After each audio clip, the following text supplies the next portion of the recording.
si Miss Universe 2018, Yes. Catriona Gray. Oh, ano meron? Ay may love life na raw ba ulit? Talaga naman ha.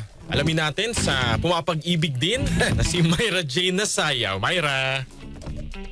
Usap-usapan ngayon si Miss Universe 2018 Catriona Gray at ang rumored boyfriend nito. Kamakailan kasi nang makailang beses na maispatan together si Kat at ang isang foreigner na hinihinalang bagong pag-ibig ng beauty queen. Sa mga kumakalat na photos online, makikita si Kat na kasama ang naturang foreigner habang naglalakad sa labas ng isang establishment. Sa iba pang larawan, makikita rin ang dalawa na magkatabi habang kumakain sa isang restaurant kasama ang kanilang mga kaibigan. Hindi man tiyak kung sino ang mystery guy pero haka-haka ng netizens. Ang pangalan nito ay Douglas Nichols na fina-follow naman ni Kat sa Instagram na mas nagpalakas sa mga espekulasyon. Sa ngayon, wala pang kumpirmasyon kung boyfriend ba talaga ng beauty queen ang naturang foreigner. Pero sa isang panayam, hindi inamin pero hindi rin tinanggi ni Kat kung luma-love life na siya ulit. Say ng beauty queen, happy and doing well daw ngayon ang kanyang puso at sa kanya na lang kung meron na siyang love life. 2024 nang maghiwalay si Catriona at ang aktor na si Sam Milby matapos ang kanilang 4-year relationship at engagement. At yan ang ating showbiz chika ngayong araw ng Martes. Ako si Myra Jane Nasayaw,